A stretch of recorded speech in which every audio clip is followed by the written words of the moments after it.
De volta ao nosso programa, uma bênção você participar agora do Ministério. Nossos telefones estão em sua tela, nossos meios de contato, para você hoje mesmo se tornar um amigo da oração. Grandes coisas o Senhor vai fazer em sua vida quando você se inscrever neste ministério. Nós somos um ministério que lida com o céu. Aqui não é brincadeira não tem esse negócio de amuleto, de dissimulação, não. Aqui nós lidamos com a palavra e com o céu através da oração. E eu sei que o Senhor Deus deseja lhe ajudar. Mas para isso você precisa aprender a orar um pouco mais e estar junto de pessoas que têm a chamada de Deus para o ministério da oração. Você pode participar aí por todos os nossos meios. Utilize o WhatsApp também para você obter informações de como participar do ministério. Ao utilizar o WhatsApp, mande sempre o seu número, cidade onde você está, para que a gente possa ter também como retornar para você, não apenas pelo WhatsApp, mas ligar para lhe trazer informações mais substanciais sobre como se tornar um amigo da oração. Agora eu quero lhe convidar para a nossa reflexão devocional, o Meu Dia com Deus.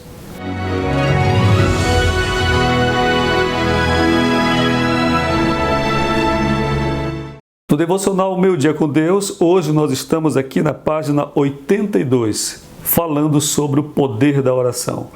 A leitura está em Isaías, capítulo 38, verso 5. Vai e dize a Ezequias: assim diz o Senhor, o Deus de Davi, teu pai: ouvi a tua oração e vi as tuas lágrimas. Eis que acrescentarei aos teus dias 15 anos. Que palavra interessante. Eu estou com a Bíblia aqui também, vou até abrir logo a Escritura, para que a gente possa examinar com mais detalhes esta passagem bíblica. Este milagre foi tão extraordinário que está narrado 2 vezes nas Escrituras. Isaías é o profeta ativo nesse fato envolvendo o rei Ezequias. Nós lemos desde o primeiro verso deste capítulo que o rei Ezequias estava gravemente enfermo, fatalmente enfermo.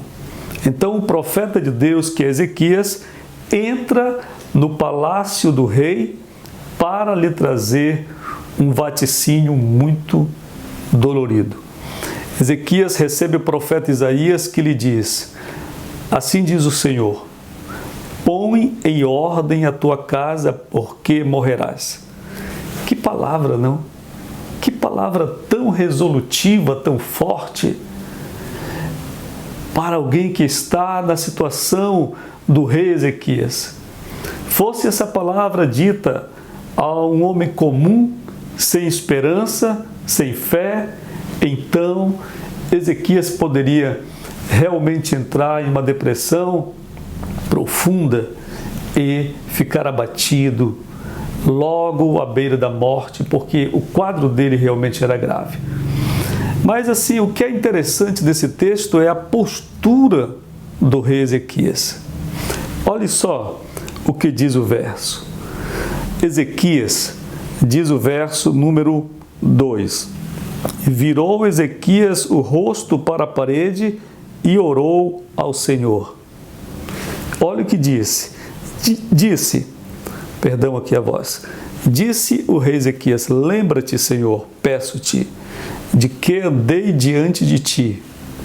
Andei diante de ti com fidelidade e com inteireza de coração, e fiz o que era reto aos teus olhos. E assim Ezequias chorou muitíssimo, diz a palavra. É claro que a oração de Ezequias pode parecer autojustificadora, autojustiça. Mas, na verdade, ele não estava orando para nós, leitores da Bíblia. Ele estava falando com Deus. E quando nós falamos com Deus, nós não podemos ter medo de errar, porque Deus nos conhece profundamente. Se você se dirigir a Deus, eu me dirigir a Deus, com determinadas palavras, bem, Eu posso até estar me enganando ao falar com Deus, mas enganar a Deus através do que dizemos, não é possível isso acontecer. Então o rei Ezequias faz uma oração, que é uma oração cujos elementos nós vamos examinar agora. Primeira coisa que nós observamos na postura de Ezequias é o coração sincero. Ele é sincero diante de Deus. Sincero. E a sinceridade do rei leva-o a lembrar, assim, aqui uma figura humana dirigida a Deus, lembrar a Deus sobre a fidelidade daquele soberano. Ele confessa diante de Deus, o Senhor que sabe de todas as coisas, que ele tinha sido um homem fiel, uma pessoa íntegra, andado com o coração íntegro, tinha se afastado do mal, tinha procurado fazer o que era reto. Olhe, além disto, o que Ezequias fez foi chorar. Seu choro é uma oração não verbal. Seu choro é um grito de socorro ao Senhor. É muito interessante essa postura, porque Ezequias nos mostra como nós devemos agir quando um quadro terrível é apresentado para nós. Há pessoas que estão sofrendo, mas não sabem tratar com Deus. A grande virtude de Ezequias foi saber orar. Você sabe orar? Você sabe buscar a face de Deus? Você sabe entrar na presença de Deus para tratar com Ele nos dias maus da sua vida? Hoje, você precisa parar e pensar sobre isto.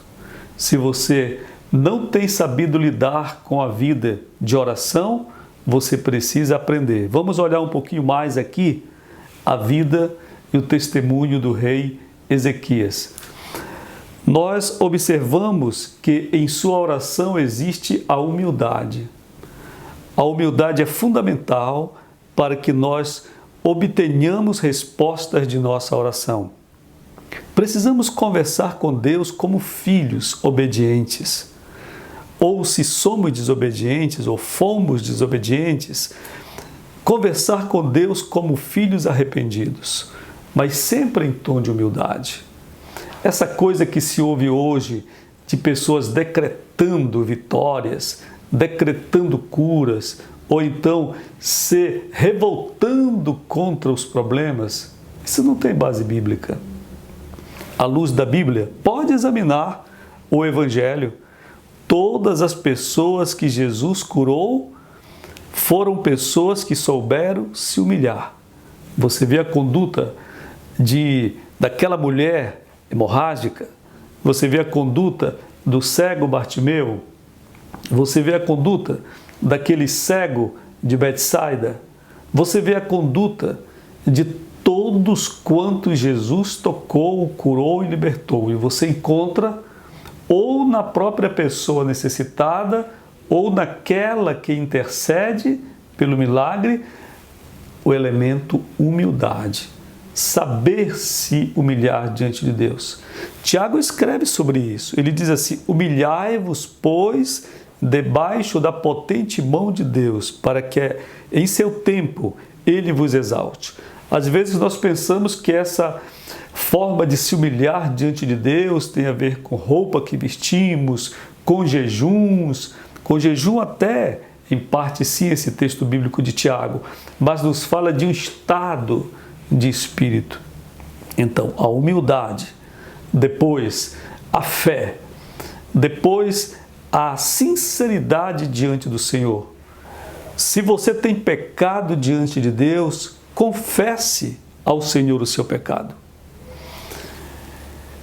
Nós temos acompanhado depoimento de pessoas que estão gravemente enfermas no Brasil. Se nós pudéssemos ajudá-las de alguma forma, ensinando-lhes algum elemento, alguma coisa sobre oração, nós diríamos: todo pecador que vai até o Senhor buscar um milagre, sobretudo um milagre de cura, primeiro requisito é a humilhação. Primeiro requisito é se arrepender dos seus pecados. Quando nós nos dirigimos a Deus, nós não devemos nos dirigir em primeira mão pela bênção que nós queremos obter, mas devemos nos dirigir para sermos perdoados, para sermos curados da nossa alma e estarmos limpos para a eternidade. Depois disto, é possível tratar com o Senhor sobre a vida material, sobre curas e coisas assim. É o que nós vemos na postura do rei Ezequias. Nós vemos uma pessoa que sabe interpretar o seu tempo, que sabe orar e ora de modo muito eficaz. A oração que ele faz é uma oração tão eficaz que não deu tempo do profeta Isaías sair do palácio. Aqui no Ministério Amigos da Oração, nós vivemos esse mesmo tipo de oração. Muitas vezes nós estamos no começo da oração e o Senhor envia a resposta antes de terminarmos de orar. E às vezes nós ainda nem começamos a orar e o Senhor envia respostas. Sim, a oração eficaz tem respostas da parte de Deus, mas nós precisamos saber orar. Quando voltar para o último bloco, nós vamos conversar sobre o nosso Junho Pentecostal, como estamos chamando os nossos 30 dias de oração. Você vai poder orar, você deseja orar conosco, deseja orar comigo, eu quero orar com você na presença do Senhor. Se você quer orar durante 30 dias, essa oração de Ezequias, não nas palavras dele, mas no estado de espírito desse homem que soube orar. Se você quer aprender coisas profundas sobre Deus, eu lhe convido a orar comigo agora no mês de junho. Nós já oramos nos programas de rádio que temos na quinta e na sexta. E agora nos preparamos para a próxima semana inteira de orações. Vai dar tempo. Você tem ainda o mês inteiro para participar praticamente. Vai ser muito bom você orar comigo. A gente vai ao intervalo. Quando eu voltar, vamos falar mais sobre oração.